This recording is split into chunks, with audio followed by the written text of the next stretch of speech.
right. Okay. Let us see.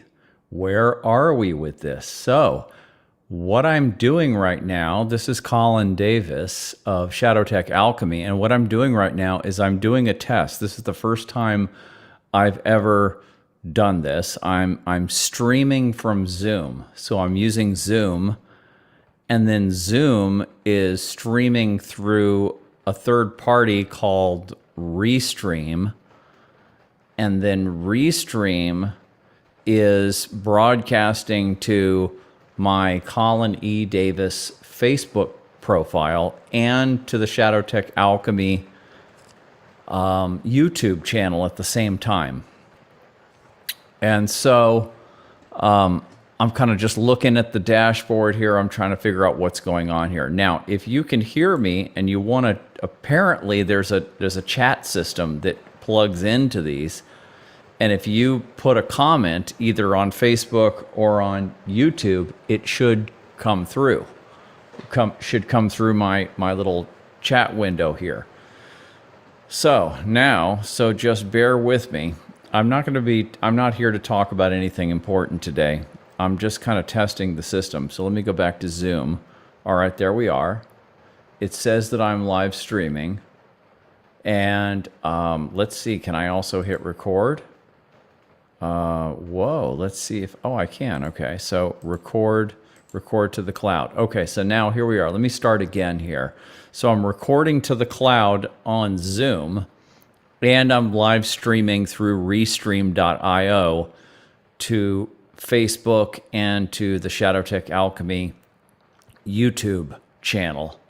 This is the first time I've ever done this, and I'm just kind of just trying to figure out how this would go. So in the future, if I want to do a live broadcast, this is the system that I'll use if this all works.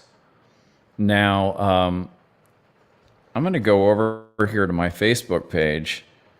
I'm going to go check this out on my own. Okay, look, there I am. Okay, so it is working. And it says made with Restream, live stream on 30 red pill discussions about designing a psycho-spiritually advanced society, starting with ourselves, individuation, shadow work, alchemical relationships, and oh, I see. So there's a little, right, I see that. Okay, let me see if I can edit post. Let's edit that. Let's pull out Restream's little ad. And, right, and save. Okay, so there we go. Let me change something actually. Okay, nope, get out of there. Let me put in test stream. Please comment. Thanks. Test stream, please comment. Thanks. Okay, I'm going to pull that out.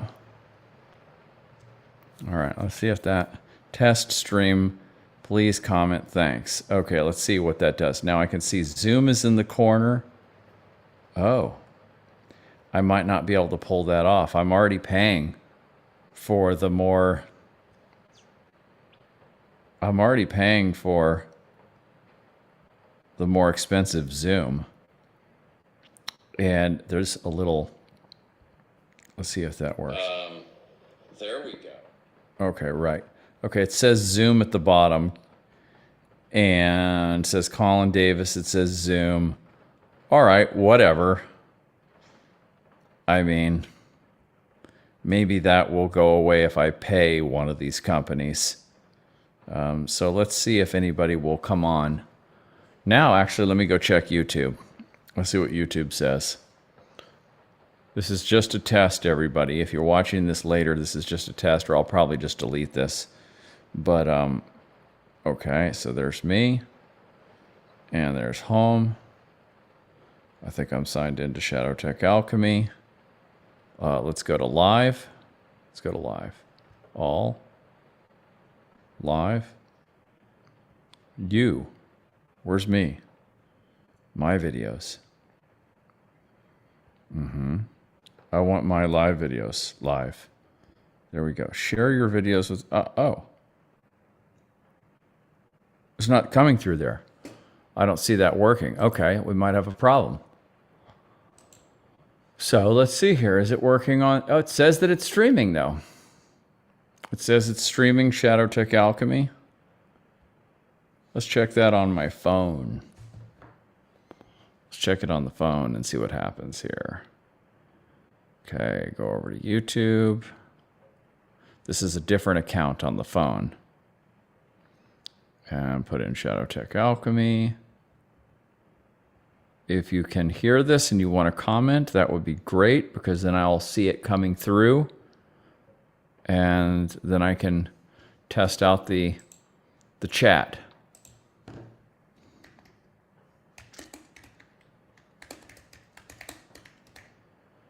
Okay.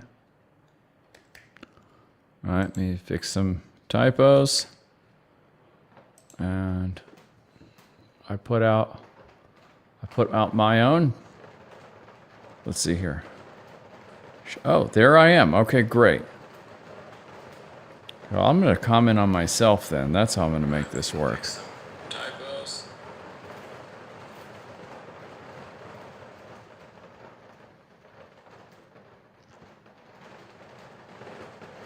Hi there.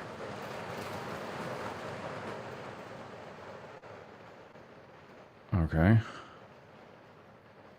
Okay. Am I seeing anything? I'm not seeing anything.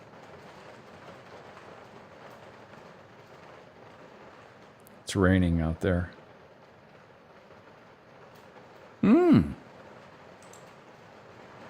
Oh. It came through. Now let's see if it comes through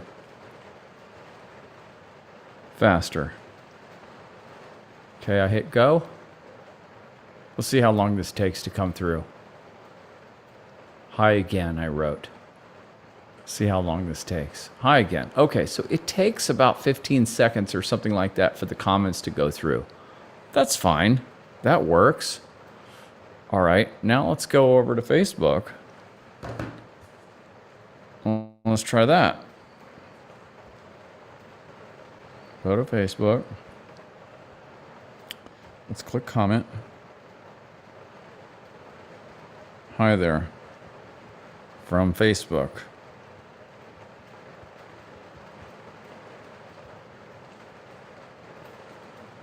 Okay. Oh, yeah. Man, I'll tell you what, this thing works. This thing works. Okay, so there's 3 people watching. That might be all 3 of my my accounts. But so what we're doing here, in case anybody's watching this, is I'm just testing my ability to stream live through Zoom. So what I'll be able to do is I'll be able to have a guest on. I'll be able to have a conversation with somebody, Stephanie or Sarah or whoever wants to come on here and talk to me. And oh, I see this is kind of delayed. I don't want to look at myself delayed. I'll be able to have oh, I see. I got to go back to Zoom here. I'll be able to have a conversation with someone on Zoom, and then I can, through chat, I can talk to the folks on YouTube or on Facebook. So I could even, bring you guys in if I wanted to just send you the link. For example, I'm going to do it right now. I'm going to put in the link. Okay. Hi, Stephanie. Okay, now let me bring in Stephanie. So Stephanie, here is the Zoom invite. Okay. So now I've sent whoever's on chat right now. It's Stephanie, and maybe there's somebody else too. A Zoom invite, and see if she or someone else will come in here, and we'll see how this works. Because then she can come in to Zoom. I don't know if she wants to, or she's busy right now probably, but Let's see what she says to that. So this is just really cool. And so far I haven't paid. I haven't paid for Restream.io yet. I've paid for Zoom. I pay like $20 a month right now for Zoom. And that's their business account. And with that, I get the higher resolution video, 1080p it's called. And then I can stream to one, one service or one social media account at a time. But there's this other thing called Restream. And with Restream, I can, with their free account, it's unbelievable. With their free account, I can stream from Zoom into them, and then they split it up and send it to YouTube and to Facebook. I can do 2 at a time with them. And there's a chat app that's separate that you can run separately. So I've got that thing running. So I see my chat here, and I've tested it, and it goes to Facebook, it goes to YouTube. It is working. It takes about 15 seconds for things to come in and out, probably. And then, but hey, so this is my radio station now. So now I have to think about, when do I want to do this? When do I want to do this? I used to do a conference call when I was in this whole, you have the what do they call it? The natural law folks, like the Mark Passio natural law, all that kind of stuff. Well, there was a prior version of that I was involved with. This would have been 15 years ago.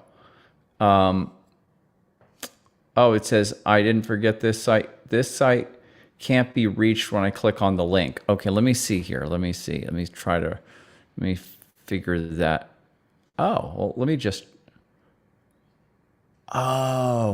You know why? Because I screwed it up. I screwed up the link. I typed into the middle of the link and busted the hyperlink. So let me send that again. So we go, where is that in here? We go participants, copy invite link. Then we go to the Restream trap. Try this. There it is. Boom. Okay, that should work, Stephanie. That's a proper link right there. Oh. The other one was, oh. Oh, let's see the old one. Let me see the old one. Yeah, the old one was busted. That's all it was. That should work. So I did this conference call. There was an earlier version of the. I mean, we've had the truths movement forever. That's been around forever. It's gone through all kinds of different incarnations. But the current one had a predecessor in the 21st century. And I was a coach at a group called Creditors in Commerce. And they were teaching all this stuff. And it was a little different from the current natural law community. There was more an effort to try to actually use the matrix, the way that the commercial legal system is set up, the commercial and legal system are set up to use it to your benefit. So it was more kind of technical. And so I was in that, and I used to do a conference call for them on Tuesdays. Okay, so let me bring in Stephanie. And there we are. Oh, there she is. Hi. She's got her, she didn't have her special microphone or anything. Oh, turn on your audio, Steph. I don't hear you. Turn on your audio. Hello? Let's see what's going on there. Ah, there she is. Yes, hi. Hi, I'm cooking dinner, but I thought I'd pop in so you can. Wait a minute, it's only 4:43. You're I, cooking dinner. I don't have a rock star schedule like you do, Colin. I didn't, well, this is my first time eating all day, so let me just say that. Oh, So, that's what it is. Oh, no, bad girl. yeah, but I just wanted to pop in so you know that the link works and that you can Yeah, do thank you. this. Yeah, Sure, it's great. So, can you hang out for 5 minutes? sure. Yeah. Okay, what do you want to talk about? Wasn't expecting this. I want to talk about, I want you to give an explanation between what relationships used to be and the potential of an alchemical relationship and some fundamental differences between what one looks like and what the other looks like. Just give like Oh, three or four. it's the same thing as what they call in the spiritual community or New Age community what they call a conscious relationship. That's all it really is. It's a conscious relationship where you are where basically the relationship it breaks down from its typical kind of the traditional relationship, masculine feminine roles and mom and dad and all that kind of stuff, and it moves. You can have all that, but then you have, in addition to that, do you have this partnership, this sort of equal partnership amongst the two people, and they have a desire to develop themselves, to mature themselves through high level communication and basically doing psychotherapy on each other and really total transparency and using every conflict as an opportunity to learn more about themselves and the other person, and and using the relationship as a kind of a therapeutic device, really. Yeah, What do you think about that? I think it's the same. And I experienced the potential of conscious relationship with an actual intimate partner. But now I've discovered that I'm actually having it with everybody in my Right. life if the opportunity is there. So it's so pleasant. Last night I was able to spend some time with my niece who's 19 and her Yeah. girlfriend. And because they've known me for a long time, they've heard about this since they were about 14 or 15 years old. But Right. she said to me yesterday, because she got triggered at work, and she said, Mm. she calls me Freddie. And she said, Yeah. Freddie, today I got really upset at work, but I understood to be upset and ask myself, what is this teaching me? Oh, good. Great. Yeah. It's rubbing And I was off. like, wow, like that's so awesome. Like if I Good. would have Good. learned to be in the moment and be able to Right. say, what is this teaching me? Yeah. And to not just emotionally lose myself when I feel Yes. triggered at that Yes. age, Yes. my life probably would have looked a little different. So, Well, you probably could have found somebody else that would say that to you because you can get all kinds of self-help books that will tell you that, right? right, right, It was right. But just you weren't ready. there's a difference between reading it because I feel like I was interested in spiritual material when I was 18, 19, Yeah. reading, The Law of Yeah. One and Caroline Myss and a whole bunch of spiritual speakers and teachers. But there's a difference when you read something and when Yeah. you have a personal interaction with somebody and you start to demonstrate it rather than assimilate it through words and books. Not that books aren't bad, Right. but I think we have this potential right now to almost, like you said, transmit this consciousness through our communication, our being together, our presence Yeah. together, which is very cool. It's Yeah. almost like you're getting downloaded with a template that doesn't necessarily require so much active reading that I think we used to do back in the day. It's Mm. kind of like a one-on-one personal transmission kind of thing. Yeah, which is the way it always was, really, and for most people in humanity, anyway, right? It was always like mentoring, parenting, and then mentoring, Right. and it was oral traditions and all that stuff. Right. I think that or that orality, what's the word? That oral sense and that resonance feels like it's so present as we kind of go through this major awakening and and quickening into more of the feminine principle, and kind of that mystical era requires all of the senses to be really tapped in and on board, like the resonance and the sight and the hearing, the music, all behind the obvious kind of stuff. So it's kind of Right, right, exciting. right. Well, it is a more feminine way of being, really, because because it's when you're doing the alchemical relationship or the alchemical way of life, you're opening up, right? You're opening up to whatever comes up from your unconscious into your ego, into your conscious mind, and you're asking questions. What does this mean? What is this about? And then you're doing the same thing with your partner or with other people, and it's much more open and improvisational, right? Improvisational life art, right? Being improvisational with your life. And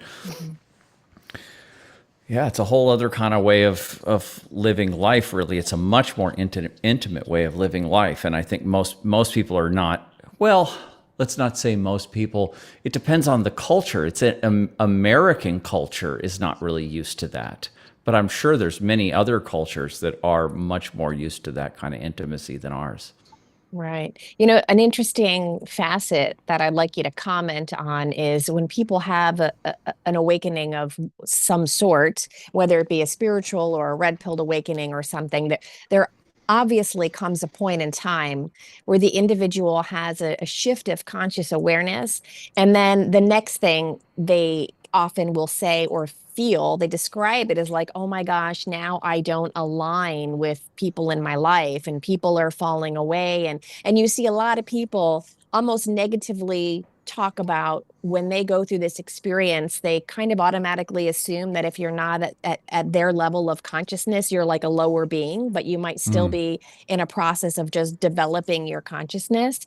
Like, Oh yeah. what would you say to people who are going through this shift and want to really embrace conscious relationship, but they maybe are around a lot of unconscious people, or maybe people who aren't at their level of consciousness? How would you address those people? Well, maybe just get around someone or some people who are at a higher level and you feel that those people are a good influence to you, right?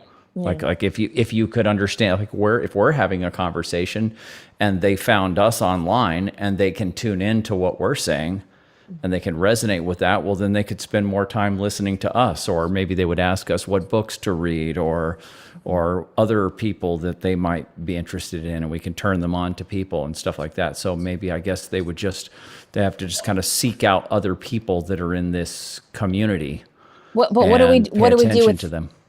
but what about family? Like, what do you Family. do Oh, when you can't really oh, necessarily right. run? A lot of people are just kind of splitting and taking breaks from the family dynamic because of Oh, this. yeah. But what Oh, would you yeah. suggest for people who do interact with their family and still love their family, but they're facing this kind of consciousness discrepancy?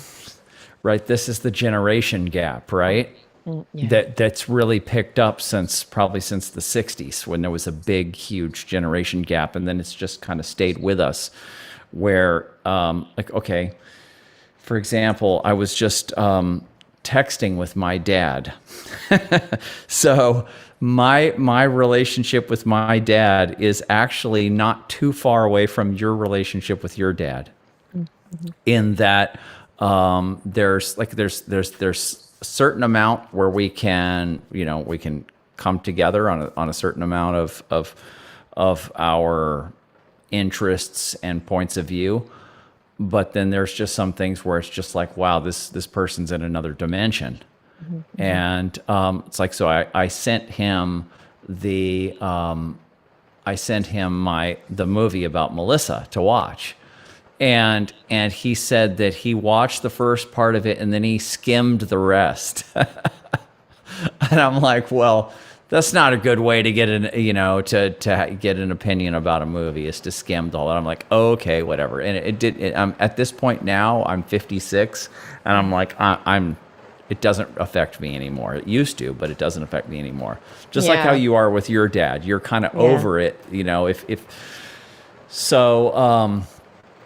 And but then he starts talking to me and kind of giving me advice about what I should do with the film or something, or where I should market it or whatever, something like that. And I'm thinking, well, this guy didn't even watch it, so he skimmed it, So what does he know?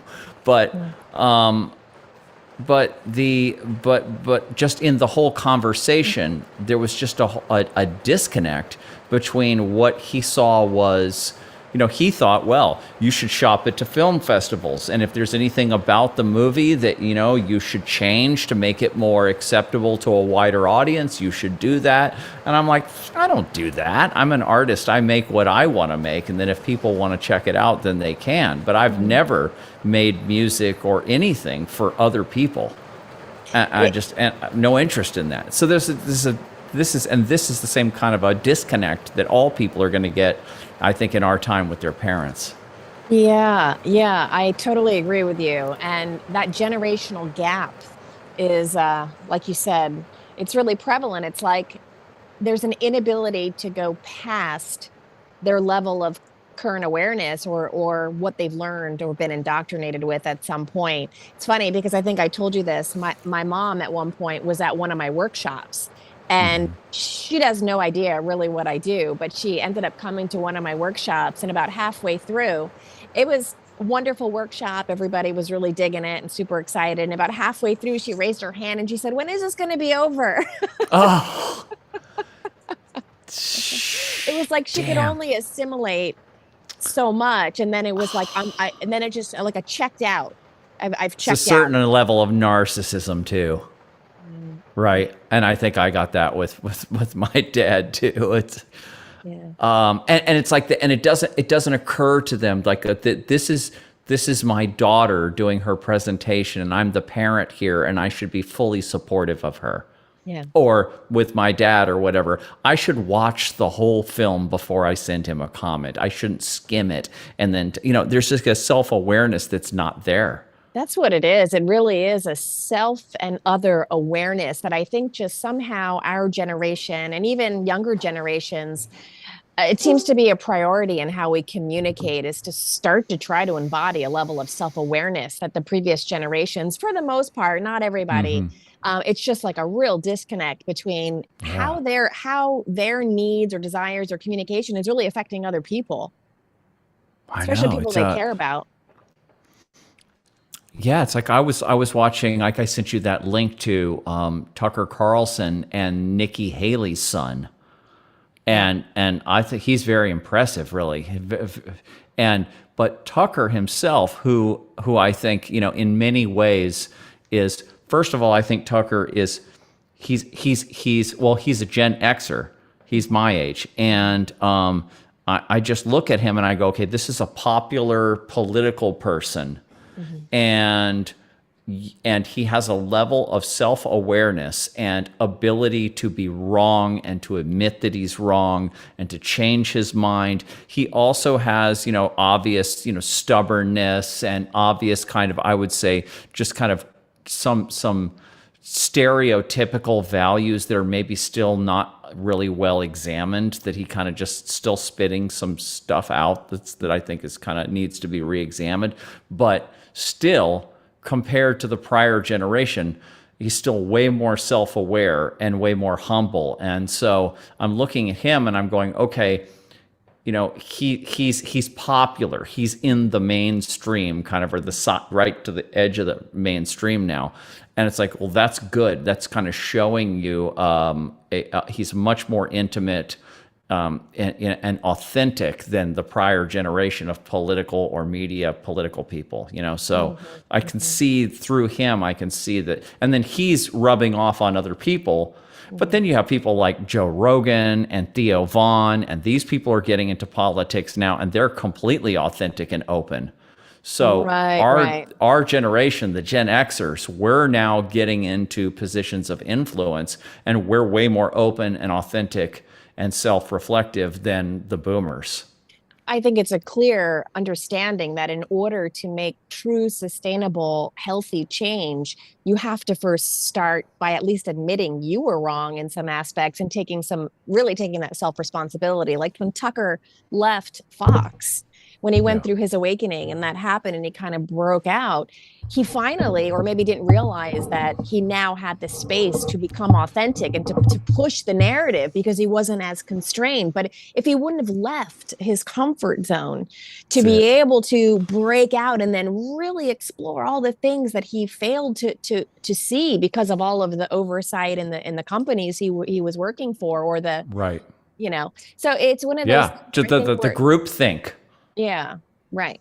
We're coming to realize that you need to first and foremost come out and say, I was wrong, and now I'm learning and I'm starting Yeah. to evolve. And that somehow gives you the energetic motivation to get through some of the darkness and some of the difficult feelings that really arise when we don't see ourselves as accurately and we're not so self-aware. You kind of need some motivation behind to do this deep kind of shadowy work. And I Oh think yeah. if you just start by saying, I could have done better, or I've made some mistakes in my life, or if Right. you come out with that level of, it's almost like your initiation to the gods, to say like, okay, this person is ready for this kind of a process because they're completely open and devoted to their transformation Right. process.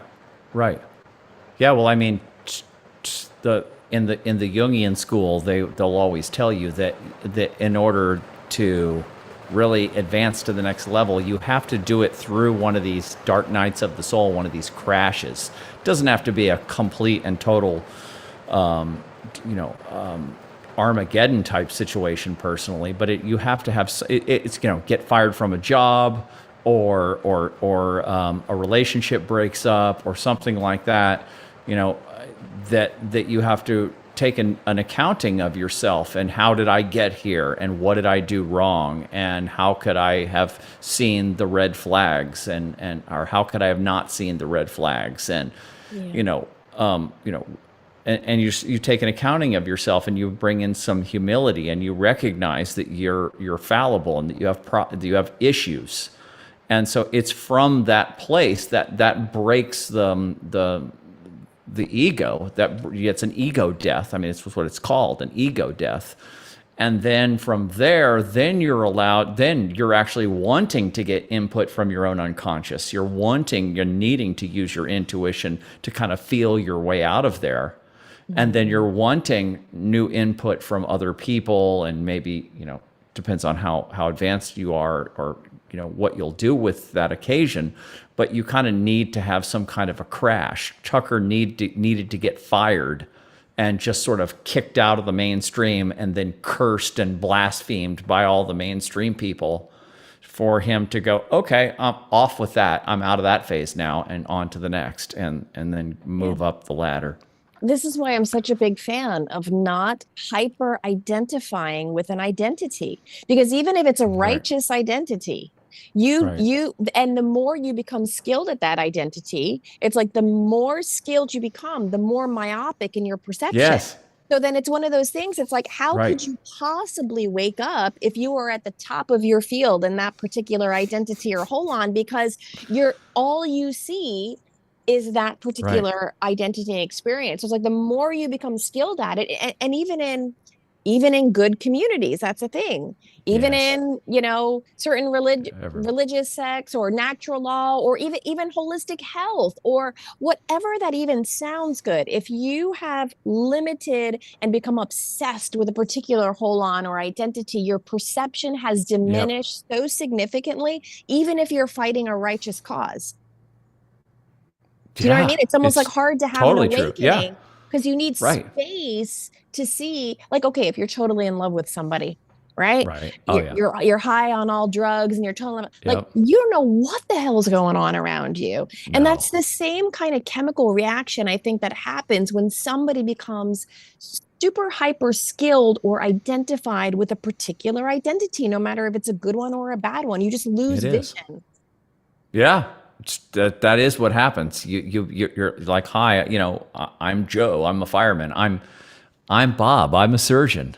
Yeah. Or I'm like, and do you just see how, like, the more you focus on a word, a label, a phrase, whatever it may be, the freedom movement, the Christian, like, the more you focus on an identity, the more you lose holistic vision. It doesn't matter what it is. So it's like you have to, for me, I always felt that my brain can process more because I'm not filling up my mind's eye and my Right.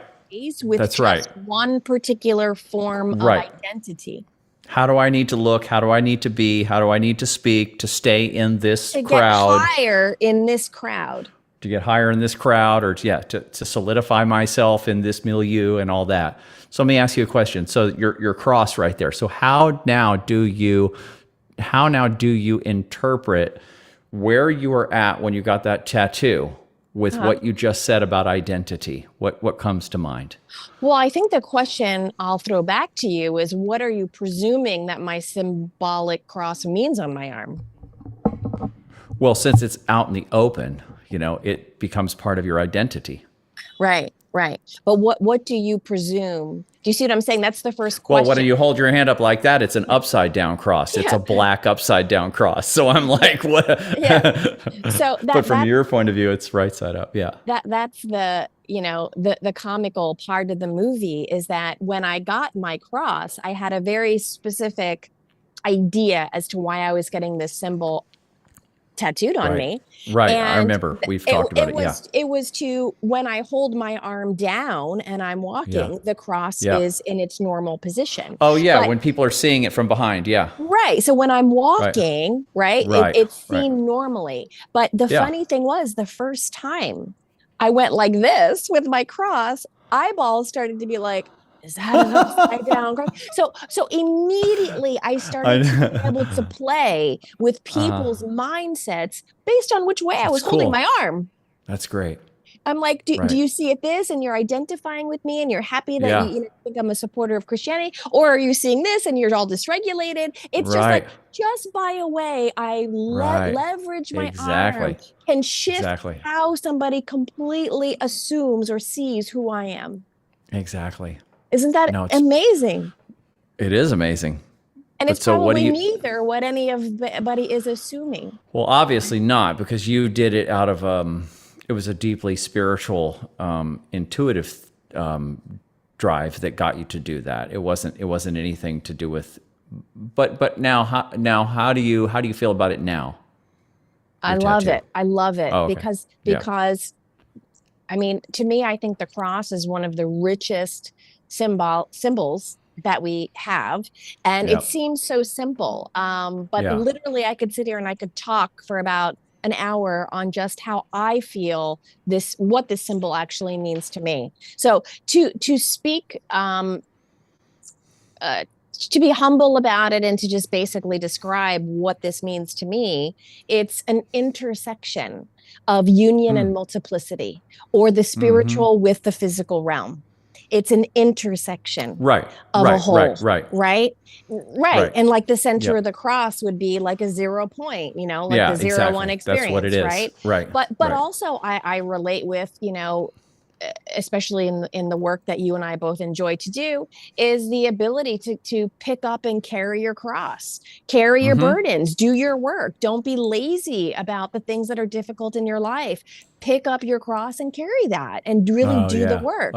So there's many things about this cross that I probably wouldn't get any more tattoos at this point, but I did, and but it's just so interesting how I leverage my arm depends on how people see me without even talking to me, and that just shows you how superficial a lot of humanity has come. Just programmed. Programmed.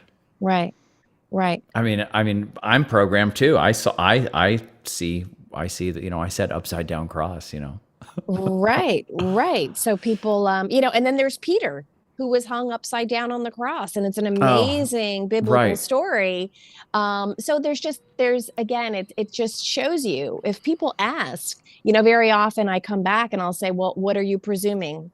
What are you seeing? What are you seeing? And then I can explain to you where I'm coming from. That's perfect. Yeah. That's good.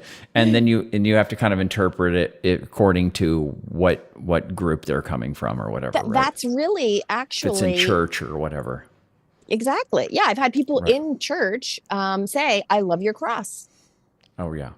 right? Right. So Right. it's what people are willing to see based off of just something surface level. And I think that's one of our most difficult growth points at this moment, is to not just immediately assume or judge based off of anything surface about Oh a yeah. person, a There you go. characteristic, a haircut, a tattoo, how they dress.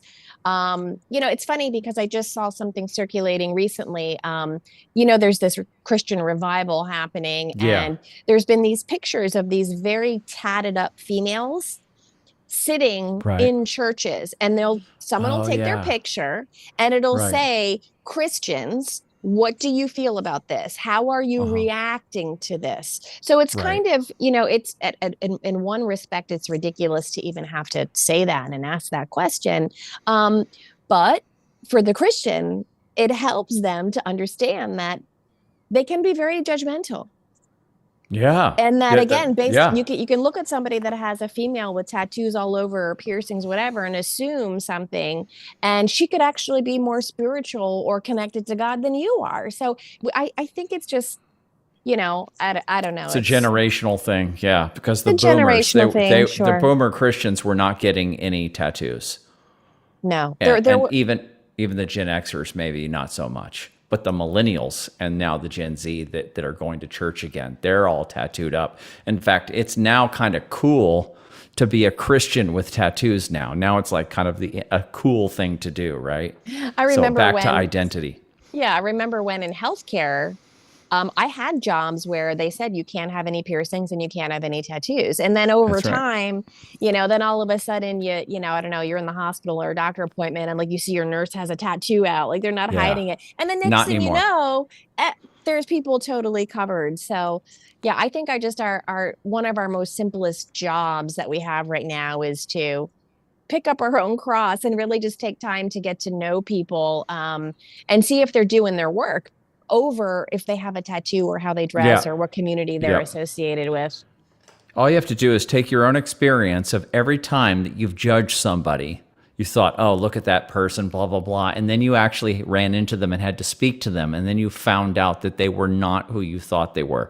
That's happened to everybody. Once you get to be age 25 or 30, you've had that a lot of times. It's happened to you a lot of times.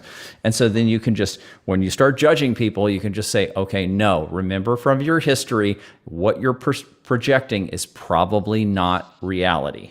And so Right, drop right. it and just open up. Yeah.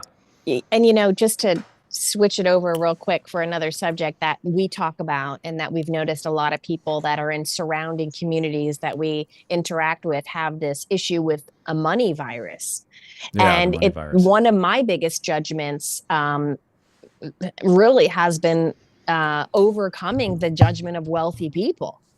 Like that's something, and you see that Oh, with the right. elite, with the elite and with wealthy people, and it's like, you know, you can't judge that which you desire to integrate into your life. Like if you have a problem with making money, and you're judging people with money, that's doesn't feel Right. right. Now, obviously, we want to do it in a righteous, That's healthy way that's to make envy or money, but jealousy, or that's envy is what that is then, it right? also, yeah, it's envy, and I think it blocks your ability to have a healthy relationship with receiving and exchanging money. We all Oh need to yeah. do that.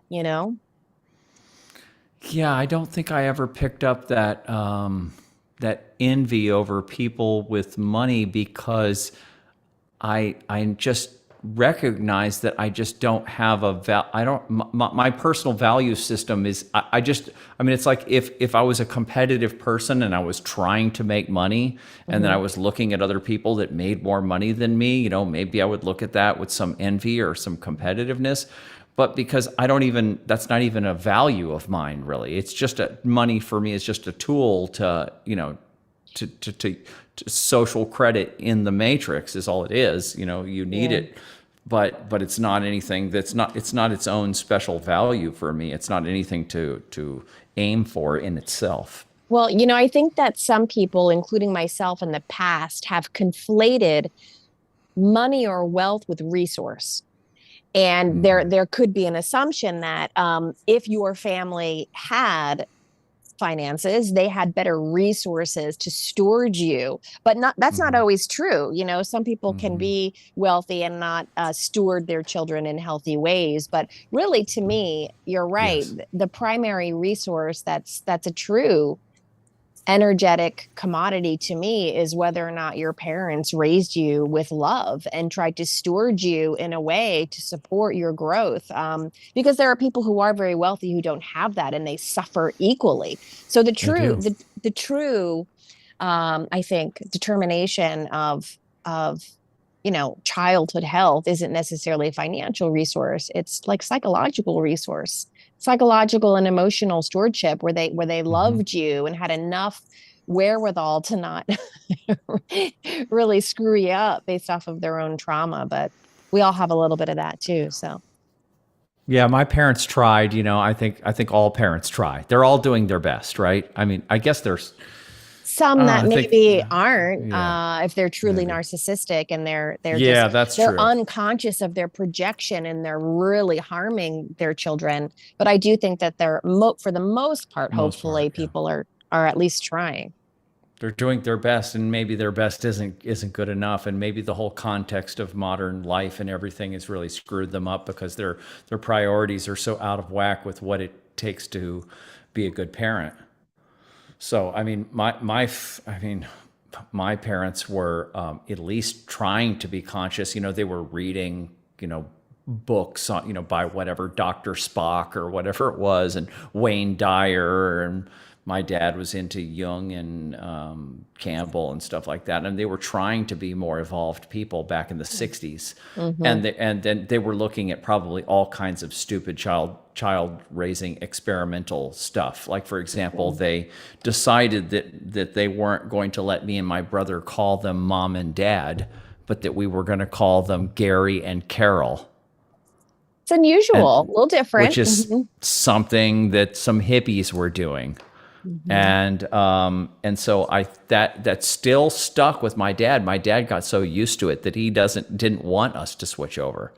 Mm-hmm. But my mom, I actually remember where I was when I switched over, because my brother had switched over. He's 2.5 years younger, and he had started calling my mom mommy when he was maybe 6 or 7 or something, when he started going to school, to kindergarten or whatever. And then that went on for, I don't know how long, a few months or something like that. And then I remember we were in our apartment building in New York, and we were getting the mail, and I said, Carol, can I call you mom?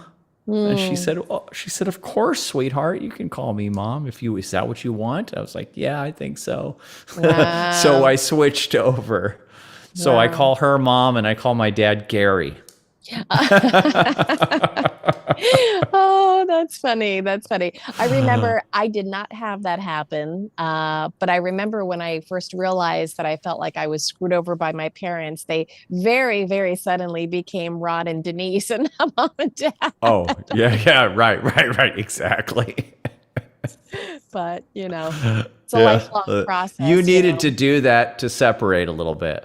Exactly. Exactly. Yeah. Right, right, right. So, well, Colin, I think I'm going to have to jump off because I'm What are cooking you dinner, making? but I'm making spaghetti squash with Okay. ground turkey and black beans and some arugula. Oh, that's great. Okay, good. That's nice. Yeah, Well, yeah. thanks for hopping on. So, Oh, sure. what do you think this works, huh? So we're streaming right now to Oh, Facebook, my Facebook, and to okay. my YouTube channel at the same time Oh, nice. Cool. through Zoom.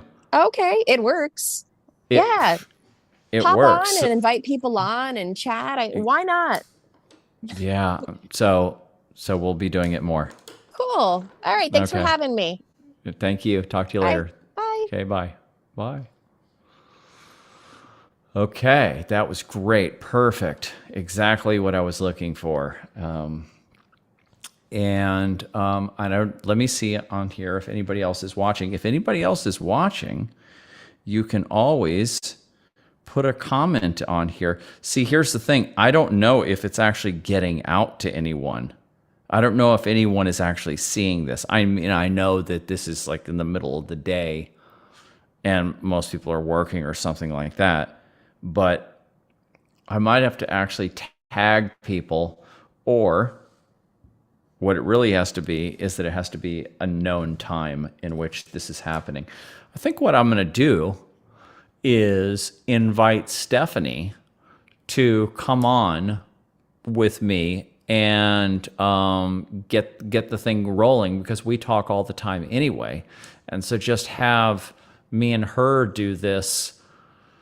I was thinking doing it on Tuesday evenings, Central Time at, let's say, 8 p.m. on Tuesdays. And so that would be 9 p.m. Eastern, and that would be 6 p.m. Pacific, so basically after work. And doing that and doing it every Tuesday, and then just getting people used to that this is going on, and seeing if Stephanie wants to come in at least, however much she wants, and then other people will figure it out, and they'll start to come in, and we'll have this. If it ever gets, if there's ever a need to do it, to talk to people who are in Europe, then this time frame won't work. And so I would have to do a second show. I was thinking I would have to maybe go on like Tuesday morning at 10 or 11 in the morning, and then come on again in the evening. And that would be in the future if actually this thing picks up. But yes, so okay, I think we've proved that the system works, and I've recorded it so I can check everything on the back end, and I will